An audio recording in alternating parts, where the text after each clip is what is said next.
24 नवंबर 1971 को यूएसए में एक ऐसी घटना घटती है जो पूरी अथॉरिटीज एंड यूएस गवर्नमेंट के लिए अनफॉरगेटेबल डे बन जाता है, जो आज भी यूएस गवर्नमेंट एंड एफबीआई के लिए एक अनसॉल्व मिस्ट्री है, जिसका जवाब ना ही यूएस गवर्नमेंट के पास है एंड ना ही दुनिया में किसी और के पास।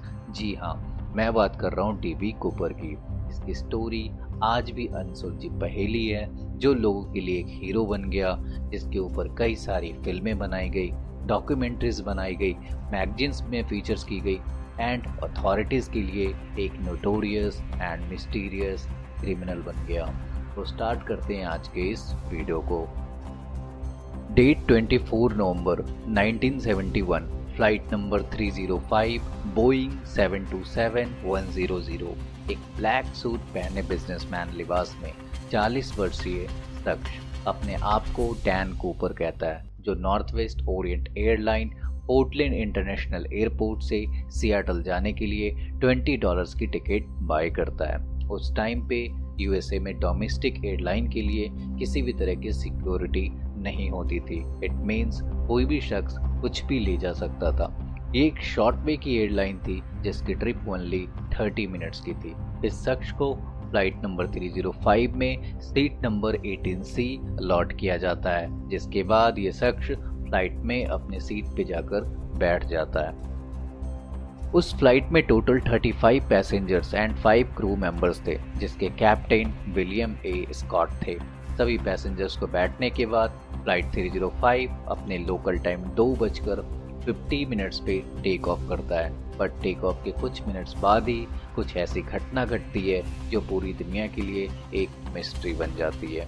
फ्लाइट 305 के टेक ऑफ के जस्ट कुछ मिनट्स बाद डीबी कूपर फ्लाइट में प्रेजेंट एक एयर अटेंडेंट फ्लोरेंस कैफनर से सोडा एंड बॉरबॉन ऑर्डर करता है एंड फ्लोरेंस को एक लेटर देता है, जिसे फ्लाइट अटेंडेंट फ्लोरेंस ये समझती है कि शायद इसमें नंबर होंगे या मुझसे ये शख्स फ्लर्ट करने की कोशिश कर रहा है। बट कूपर के द्वारा रिक्वेस्ट करने पे फ्लाइट अटेंडेंट फ्लोरेंस उस लेटर को ओपन करती है, जिसमें कैपिटल लेटर में लिखा होता है, miss you'd better look at that note, I have a bomb, please sit beside me.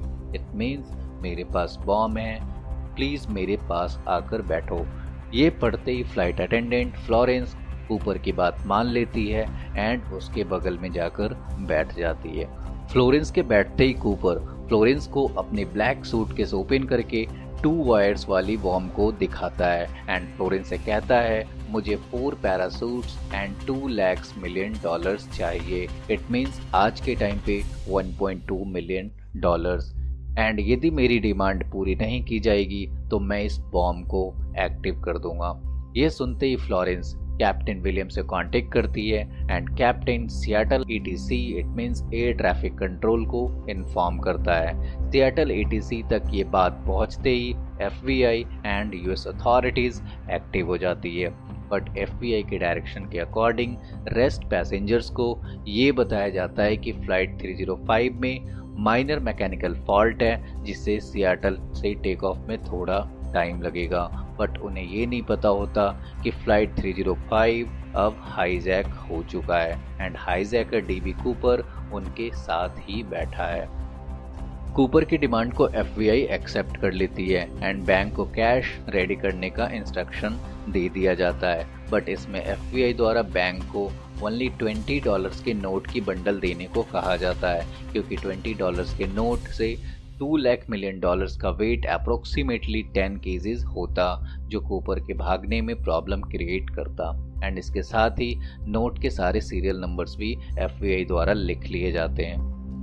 Cash ready होने के बाद फ्लाइट को सियाटल पहुंचते ही कूपर को कैश एंड 4 पैरासूट्स उसकी डिमांड के अकॉर्डिंग दे दिए जाते हैं एंड इसके बदले में 35 पैसेंजर्स को शाम 5:24 पे कूपर के द्वारा रिलीज कर दिए जाते हैं। बट कुछ क्रू मेंबर्स अभी भी फ्लाइट 305 में होते हैं, जिन्हें कूपर मैक्सिको ले जाने को कहता है। बट पायलट के लो फ्यूल की प्रॉब्लम बताने पे इसकी फिर से रीफ्यूलिंग की जाती है। रीफ्यूलिंग के बाद फ्लाइट 305 3 क्रू मेंबर्स के साथ कूपर के कहने पे मैक्सिको सिटी के लिए रात 7:40 पे उड़ान भरती है, जिसमें कूपर पायलट को ये कहता है कि प्लेन की स्पीड 100 नॉट्स पर किलोमीटर के अराउंड होनी चाहिए एंड एल्टीट्यूड मैक्सिमम 10,000 फीट होनी चाहिए। इसके साथ ही कूपर लैंडिंग गियर को ओपन रखने के लिए कहता है एंड ये भी बताता है कि ड्यूरिंग द मैक्सिको सिटी यदि फ्लाइट 305 की फिर से रिफ्यूलिंग करवानी पड़े तो उन्हें रेनो नेवाडा में करवाना होगा। ये सारे टर्म्स पायलट द्वारा मान लिए जाते हैं एंड 7:40 पे ये फ्लाइट मैक्सिको सिटी के लिए उड़ान भरती है। अकॉर्डिंग टू एविडेंस उड़ान भरने के दौरान 8:13 पे कूपर पैरासूट पहनकर एंड कैश की बैग लेकर फ्लाइट के रियर डोर से कूद जाता है एंड फ्लाइट 305 10:05 पे रेनो एयरपोर्ट पे पहुंचती है, जहां पायलट ये बताता है कि कूपर फ्लाइट से कूद चुका है। इसके बाद FBI ऑफिसर इसकी इन्वेस्टिगेशन स्टार्ट कर देते हैं, जिसका नाम FBI ऑफिसर्स नॉर्जेक ऑपरेशन रखते हैं। It means north west hijacking operation, जिसमें ये पता लगता है कि dB Cooper actual fake identity थी एंड फ्लाइट से कूदने के दौरान कूपर सारी चीजें अपनी साथ ले गया, इनफैक्ट फ्लोरेंस के दिए गए लेटर भी। FBI एजेंट्स को ओनली कूपर की सिगरेट की बट्स एंड उसकी टाई मिलती है।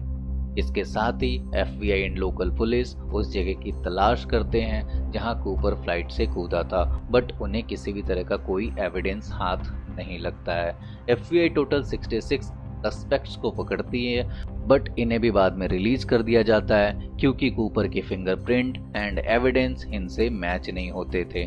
कुछ दिनों में ये न्यूज मीडिया में तेजी से फैलता है, जो कूपर को अनआइडेंटिफाइड हीरो बना देता है। डीबी कूपर का एक्चुअल नेम डैन कूपर होता है, बट एक न्यूज़पेपर के मिसप्रिंट के बाद इसे लोग डीबी कूपर के नाम से जानने लग जाते हैं। इसके बाद डीबी कूपर को लेकर बहुत सारे सस्पेक्ट्स एंड कॉन्स्पिरेसी सामने आती है, लेकिन एट द एंड सभी फेक या बिना दावे वाले होते हैं। बाद में FBI के द्वारा ये भी कहा जाता है कि डीबी कूपर की डेथ हो गई थी फ्लाइट से कूदने के बाद, बट उसके भी एविडेंस FBI के पास नहीं होते। इसके साथ ही ये भी कहा जाता है कि डीबी कूपर प्लेन एंड पैरासूट्स का एक्सपर्ट था एंड ऐसे शख्स की खोजबीन शुरू होती है जो दोनों में एक्सपर्ट हो, बट उसमें भी कोई क्लूज सामने नहीं आते। 10 फरवरी 1980 को कोलंबिया रिवर के रेत में दबे हुए कुछ $20 के नोट मिलते हैं जो सेम सीरियल नंबर्स के होते हैं। इसके बाद फिर से इसकी इन्वेस्टिगेशन तेज हो जाती है, बट फिर भी FBI के हाथ खाली होते हैं। इसके बाद ये भी कहा जाता है कि डीबी कूपर ने कहीं और जंप किया होगा क्योंकि फ्लाइट कूपर के इंस्ट्रक्शन के कारण मैनुअल ऑपरेट की जा रही थी, जिससे एग्जैक्ट लोकेशन सामने नहीं आया था। बट 40 साल की तमाम कॉन्स्पिरेसी एंड एविडेंस के बाद भी इस केस को फाइनली 2016 में FBI ने क्लोज कर दिया एंड ये घटना US की हिस्ट्री में एंड दुनिया के लिए एक मिस्ट्री बन गई, जो FBI के हिस्ट्री में सबसे लॉन्ग इन्वेस्टिगेशन चलने का रिकॉर्ड रखती है। इसके साथ ही ये घटना अपने साथ बहुत सारे सवाल छोड़कर गई, लाइक डीबी कूपर कौन था, कहाँ गया, दिए गए कैश कहाँ गए एंड सो ऑन। बट इसके आंसर्स ना ही FBI के पास हैं एंड ना ही US गवर्नमेंट के पास। वीडियो को लाइक करें, चैनल को सब्सक्राइब करें। मिलते हैं आपसे अगली वीडियो में ऐसे इंटरेस्टिंग फैक्ट्स एंड फैक्ट्स के साथ। Till then good bye.